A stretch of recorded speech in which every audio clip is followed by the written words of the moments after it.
Hello friends, welcome again to all of you. आज और एक नया टॉपिक लेकर आप लोगों के पास आया हूँ। जैसे कि फार्मासिस्ट एग्ज़ाम का जो भी प्रिपरेशन कर रहे हैं उनको बहुत सारा सब्जेक्ट को पढ़ना पड़ता है। इनमें से फार्माकोलॉजी एक इम्पॉर्टेंट या मेजर सब्जेक्ट है। तो मैक्सिमम फार्मेसी का जो भी कैंडिडेट है उस सबको एक क्या है ना, एक माइंडसेट रहता है कि फार्माकोलॉजी मतलब बहुत ही इंटरेस्टिंग सब्जेक्ट है और इसको पढ़ने में थोड़ा सा इंटरेस्टिंग भी लगता है। ठीक है, लेकिन इतना इंटरेस्ट होने के बावजूद भी जो भी कैंडिडेट फाइनल एग्ज़ाम में अपियर होने जाता है, एक अंदर से डर पैदा होता है या फियरनेस आता है कि कहाँ से क्वेश्चन आएगा, या जो भी मैंने पढ़ा हूँ उनमें से क्वेश्चन या आएगा या नहीं। तो ये सब जो भी डर है या फियरनेस है, इसी को दूर करने के लिए मैं फार्माकोलॉजी का एक सिंप्लीफाइड स्ट्रेटेजी बताने वाला हूँ।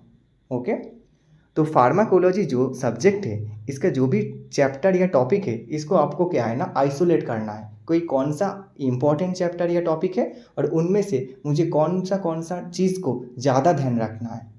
तो इधर आप लोग देख पा रहा है, ये सरफेस है, इसमें देखिए टॉपिक और चैप्टर नेम लिखा हुआ है और साथ में क्या है ना, टारगेटिंग एरिया लिखा है। तो मैं डिटेल सब आप लोगों के पास शेयर करूँगा। तो चलिए,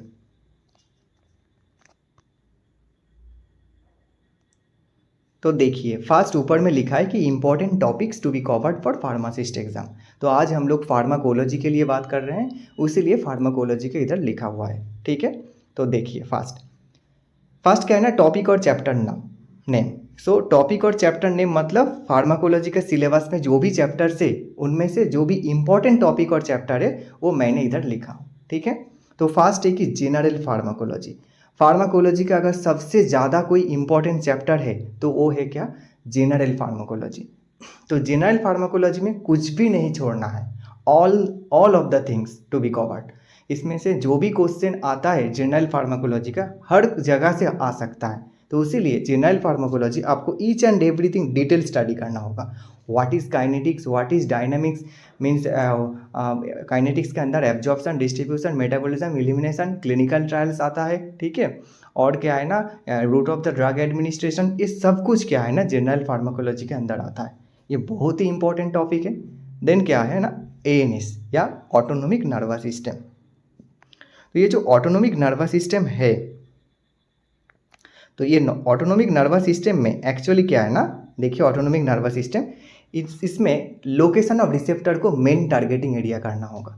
टारगेटिंग एरिया मतलब क्या है ना, एएनएस एक बहुत लेंथी चैप्टर हो सकता है या यूनिट हो सकता है, लेकिन इनमें से हम कौन सा टॉपिक को या कौन सा एक्चुअल सेक्शन को ज़्यादा ध्यान रखेंगे उसी को बोलेंगे मेन सेक्शन एरिया या टारगेटिंग एरिया। ओके, तो एएनएस में जो भी टारगेटिंग एरिया है क्या है ना, लोकेशन ऑफ रिसेप्टर। जैसे कि एड्रीनर्जिक रिसेप्टर का alpha means alpha 1, alpha 2, beta 1, beta 2, ये सब जो सब क्लासिफिकेशन है वो कहाँ कहाँ रहता है, इसका लोकेशन पढ़ना है। और वो रिसेप्टर का एगोनिस्ट एंटागोनिस्ट का नाम भी पता करना चाहिए आपको।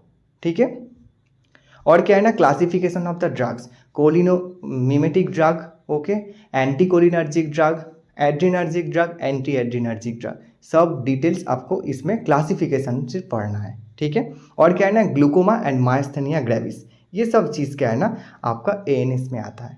देन क्या आता है ना, ऑटोकॉइड्स। नेक्स्ट टॉपिक या next chapter ऑटोकॉइड्स।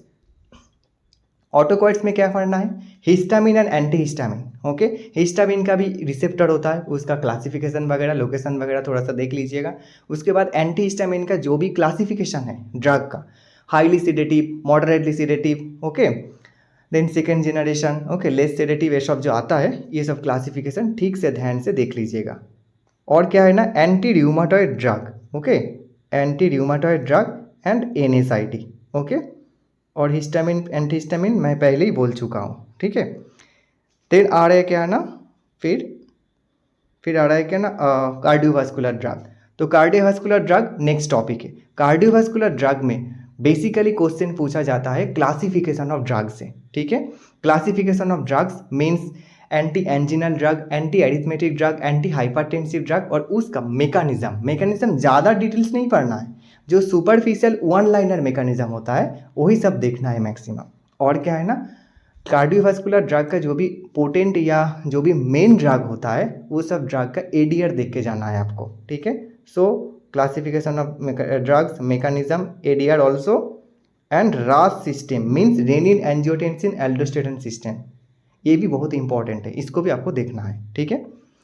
Next, central nervous system या सीएनएस। सीएनएस में आपको डिटेल्स कुछ भी नहीं पढ़ना है, इसमें सिर्फ क्लासिफिकेशन ऑफ ड्रग्स, जो भी ड्रग्स का क्लासिफिकेशन है सब देख के जाइए। मैक्सिमम क्वेश्चन इनमें से आता है। मैक्सिमम क्या है, 99% क्वेश्चन सीएनएस में सिर्फ क्या है ना, क्लासिफिकेशन से आता है। एंटी डिप्रेशन, एंटी साइकोटिक, जो भी चैप्टर है इसका सब क्लासिफिकेशन देख के जाना है, ठीक है। Then next chapter, hormone and related drugs. Hormone and related drugs में इंसुलिन और anti diabetic is very important, okay. पिछले साल भी सीआरई में क्वेश्चन आया था, तो इंसुलिन का टाइप से क्वेश्चन आया था, एंटी डायबिटिक का मैकेनिज्म से क्वेश्चन आया था। तो हार्मोन एंड रिलेटेड ड्रग्स में क्या है ना, इंसुलिन और एंटी डायबिटिक देखना है, ठीक है। देन नेक्स्ट टॉपिक देखिए, next topic diuretics and bronchial asthma. तो डाययूरेटिक एंड ब्रोंकियल अस्थमा ये दोनों अलग अलग चैप्टर है, लेकिन इसमें से क्या देखना है, क्लासिफिकेशन पढ़ना है। डाययूरेटिक्स का डिटेल क्लासिफिकेशन, ब्रोंकियल अस्थमा का भी पूरा डिटेल क्लासिफिकेशन, एक्सपेक्टोडेंट कौन सा है, ठीक है, और जो भी है मतलब डिटेल्स, डेमोन्सेंट कौन सा है, ठीक है। तो ये सब पूरा डिटेल्स आपको ब्रोंकियल अस्थमा में या डाययूरेटिक्स में पढ़ना है। Then mechanism and ADR of the drug, इसका भी मैकेनिज्म और एडीआर आपको देखना है, ठीक है। देन क्या है, ब्लड। ब्लड का क्या पढ़ना है, ब्लड है क्या ना आपका, ब्लड का एंटीकोआगुलेंट एंड हाइपोलिपिडेमिक एजेंट। पिछले साल हाइपोलिपिडेमिक ड्रग से क्वेश्चन आया था, और एंटीकोआगुलेंट भी आपका इंपॉर्टेंट है, उसीलिए आपको पढ़ना जरूरी है, ठीक है। Then GIT. जीआईटी में क्या है ना, जीआईटी में है आपका, जीआईटी में है पेप्टिक अल्सर, ठीक है। तो gastrointestinal tract, drug acting on gastrointestinal tract, इसमें से इंपॉर्टेंट है पेप्टिक अल्सर। पेप्टिक अल्सर में ट्रीटमेंट में क्या क्या दिया जाता है, कौन सा ड्रग, उसका क्लासिफिकेशन क्या है, ये सब वगैरह देखना है, एग्जाम्पल, ठीक है। और ये भी क्वेश्चन आता है कि जैसे कि ओमिप्राजोल, ओमिप्राजोल में कौन सा केमिकल मॉइटी रहता है, बेंजीमिडाजोल रिंग रहता है, ठीक है, ये सब क्वेश्चन आता है। देन क्या है ना, anti microbial, another important topic of pharmacology. Anti microbial is very important. इनमें से क्या देखना है, बीटा लैक्टम एंटीबायोटिक को डिटेल में पढ़ना है, ठीक है, जो भी बीटा लैक्टम एंटीबायोटिक से। Classification and source, KD Tripathi में देखिएगा कि एंटी माइक्रोबियल का जो भी क्लासिफिकेशन है ना, according to source, according to chemical moiety, okay, ये सब चीज़ को लेकर ना अलग अलग से क्लासिफिकेशन दिया हुआ है, according to mechanism of action. तो जो mechanism of action, chemical classification या सोर्स का classification, total detail KD Tripathi से आपको एंटी माइक्रोबियल का डिटेल देखना है, ठीक है। उनमें से क्वेश्चन बहुत सारा पूछा जाता है। और क्या है ना, anti TB drug, anti fungal, anti malarial and sulfonamide, ये जो टॉपिक है एंटी माइक्रोबियल यूनिट के अंदर, ये सब टॉपिक देखने से आपका एंटी माइक्रोबियल मैक्सिमम कंप्लीट हो जाएगा।